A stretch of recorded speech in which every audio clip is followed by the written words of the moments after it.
vamos a recibir a nuestro amigo y habitual jurista José Martínez Copeland. Bienvenido, ¿cómo estás? Muy buenas tardes, Roberto Miralba y mis queridos amigos de Esto No Tiene Nombre. Y el travieso Pinky, ¿dónde está? Pinky hoy tiene otros compromisos propios de la subsistencia económica de estos tiempos. En otras palabras, eso se llama picoteo.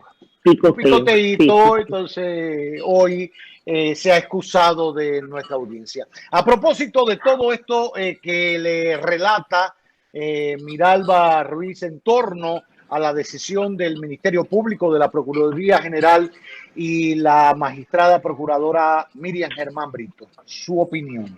Mira, lo primero que tenemos que dejar claramente establecido es por qué esos expedientes se encontraban en esa jurisdicción a este momento.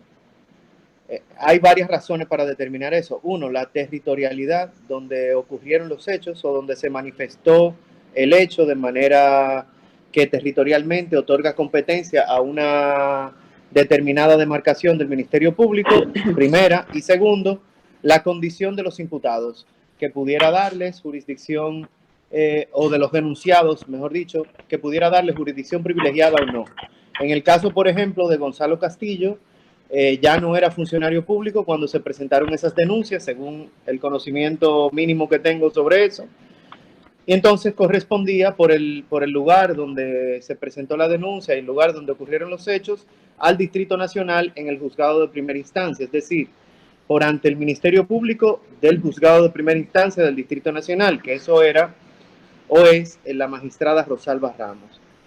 Al igual que los otros casos, por ejemplo, el caso de el CEA y el caso de los Tucanos, como ya no se trataba de funcionarios activos sin jurisdicción privilegiada, pues corresponde también, tanto territorial como por competencia de atribución, al Ministerio Público del Distrito Nacional. Es bueno aclarar que es una facultad por el principio de jerarquía que rige en el Ministerio Público del Procurador General asumir por sí mismo o a través de sus adjuntos cualquier proceso penal de acción pública que se promueva en el territorio nacional cuando lo juzgue conveniente al interés público.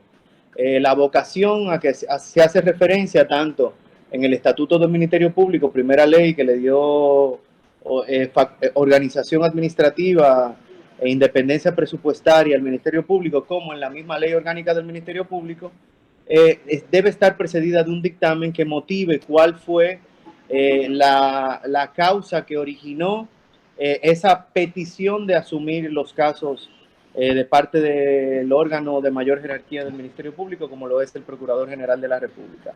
Ya ese dictamen trascendió, ese dictamen ya trascendió, se conoce la sustancia, los argumentos de la magistrada Miriam Germán para desapoderar a la Fiscalía del Distrito y llevarse consigo esos casos.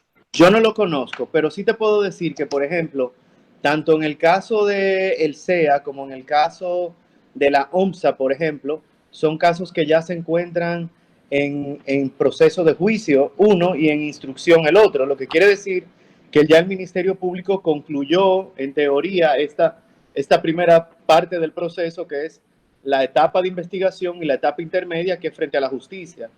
O sea, para precisarle a la gente, hay en todo proceso, bueno, el Ministerio Público, si es quien somete una acción ante la justicia, debe instrumentar ese expediente, debe buscar todos sus argumentos, toda la prueba para acusar o someter a alguien a la justicia. Cuando tú hablas del caso de la ONSA y mencionaste CEA, ¿no? Correcto. Y Tucano. Quiere decir, y Tucano, quiere ONSA, decir, Tucanos y CEA, quiere decir que en esos tres casos, el rol del Ministerio Público en esa etapa de armar el expediente, buscar todas las pruebas y todo eso, ya concluyó. Concluyó, pero vuelvo y te repito, al menos que no haya intervenido alguna prescripción, es decir, que ya el delito no pueda perseguirse por haber transcurrido los plazos que establece el Código Procesal Penal para la persecución de cada uno de ellos, 4 años lo mínimo, si el tiempo de la pena a imponer en otros casos, al menos que eso no haya ocurrido, el Ministerio Público pudiera presentar nuevas acusaciones en esos casos. Eso te quería preguntar. O sea, esos 3 casos, Tucanos, SEA y ONSA, ahora que van a la Procuraduría y a esta estructura de trabajo que ha creado la Procuradora, ellos, no obstante haberse ya presentado ante un juez y haber avanzado el caso en juicio o instrucción o lo que sea, puede de todas formas sumar argumentos y pruebas.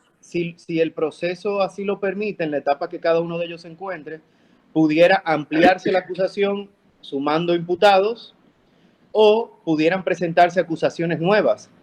Lo que no entiendo es por qué quitar la continuidad de la ejecución de ya los actos conclusivos planteados, es decir, las acusaciones que ya fueron presentadas, cuando debe haber una continuidad en esa persecución de la acción. Pudiera entenderlo en el caso del INAIPI, que es un caso que se encuentra iniciando la investigación, que no se ha solicitado medida de coerción, que no se ha apresado a nadie, que no hay un acto conclusivo, una acusación o un archivo, pudiera entenderlo más en ese proceso. Pero en los otros, al menos que no sea para ampliar acusaciones o presentar acusaciones separadas, no entiendo la facultad de la vocación total. Hubiese yo preferido asumir conjuntamente con ese Ministerio Público que ya estaba apoderado el conocimiento y continuidad de los casos. Pudiera haberlo pedido totalmente en el caso del INAIPI porque es un caso que se encuentra en su fase inicial. No así con los otros 3. Ahora, he escuchado algunas opiniones de otros abogados que dicen que había muchos o algunos de estos casos que hoy está recuperando para la Procuraduría General la magistrada Miriam Germán Brito, que quizás nunca debieron ir a la Fiscalía y quedarse quizás en dependencias especializadas del Ministerio Público, de la Procuraduría General, quizás la Procuraduría especializada en lavado o la propia Procuraduría especializada de persecución a la corrupción. ¿Es así? O sea, ¿se violentaron esos pasos o quizás se concibió que se conociera en esa jurisprudencia, en esa jurisdicción? En esa jurisdicción, exacto. Gracias, en esa jurisdicción porque correspondía y era más fácil que entonces esos departamentos del Ministerio Público, de la Procuraduría General, apoyaran a la Fiscalía del Distrito en armar todo ese expediente.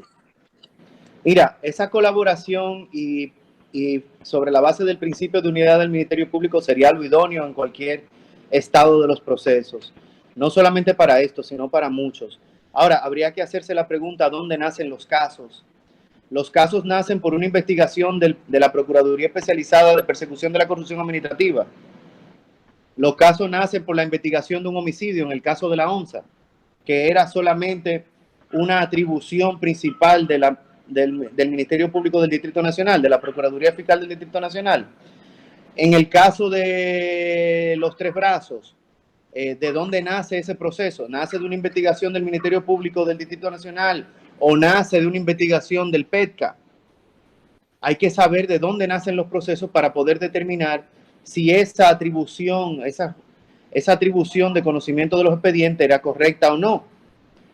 Yo no me atrevería sin tener esas respuestas a decirte fue incorrecto o fue correcto. Lo que sí puedo decirte, por ejemplo, en el caso de la ONSA, es que el proceso comienza con la investigación de un asesinato y comienza en la provincia de Santo Domingo. Sí. Porque el cadáver aparece de aquel lado. Luego, con las investigaciones, se entiende que el disparo se le dio al abogado Junior Ramírez en el parqueo de la UAS, como así lo determinaron unos videos del 911. Por eso se trae a la jurisdicción del Distrito Nacional el expediente. No sé si así lo recuerdan. Es decir, claro, no ha sido una decisión, no ha sido desde mi óptica, lo que he podido ver, que esa fiscalía se ha atribuido esos procesos o se lo han atribuido malsanamente. Es que las reglas de los procesos le han atribuido esas competencias. En el caso del INAIPI, como ya la funcionaria pública había renunciado y el hecho se había cometido en el Distrito Nacional, pues ella comenzó la investigación de ese proceso. Puede ser algún argumento. El PEPCA también. Claro, puede ser algún argumento, Hoppelman. Le reitero a toda nuestra audiencia que estamos hablando, tratando de dar luz sobre la decisión que comunicó ayer la magistrada Procuradora General de la República, Miriam Germán Brito, de un grupo de casos donde hay supuestos actos de corrupción, aunque bueno, ya analizábamos el de la ONSA que había comenzado por un homicidio, etcétera, etcétera. Pasan a su jurisdicción, a su equipo de trabajo, desapoderando, en este caso, la fiscal del Distrito Nacional. Hay quien dice que quizás pueda ser porque son muchos casos los que tiene la Fiscalía del Distrito y estos se quedaron un poquito relegados o un poquito lentos. En honor a la verdad, el caso Tucano, por ejemplo, lleva 4 años, casi 4 años en la justicia, pero al final no sé si es un problema de la Fiscalía o de otra instancia dentro de la estructura judicial. Estos casos a los que se hace referencia... Miren, yo siempre digo, Roberto, que el Ministerio Público es el patito feo del sistema de justicia. Sí. Todo se le pega, pero nunca se le pega lo bueno. Si un juez condena a una persona acusada de corrupción, ¿qué juez más valiente? Ese juez actuó con independencia, pero no se reconoce que un Ministerio Público presentó una concesión y continuó empujando un proceso durante 4 o 5 años. No, y que instrumentó bien ese expediente y que buscó todos los logró para convencer al juez de que la condena eran esos 20 años. Correcto. Entonces, ¿qué yo digo? Yo digo que es una facultad legal del Procurador General de la República requerir esos expedientes. Eso no se cuestiona. Ni creo que haya mucho que cuestionar, al contrario. Cualquier decisión que se haga para mejorar, agilizar, perfeccionar, ampliar todos los procesos que busquen erradicar de manera firme la corrupción administrativa, la impunidad que se lleva todo ese dinero que pudiera ir a los estómagos para eliminar el hambre de los dominicanos, a mejorar la calidad de vida de todos nuestros conciudadanos, debe ser bien vista y aplaudida. Pero en ese interín y en ese buen deseo debemos respetar también el buen nombre y la consideración de los otros, que bien o mal han hecho su trabajo. Yo siempre digo que un abogado recién apoderado de un proceso comenzado es el mejor abogado del mundo, porque no ha hecho nada y tiene la facultad de criticarlo todo.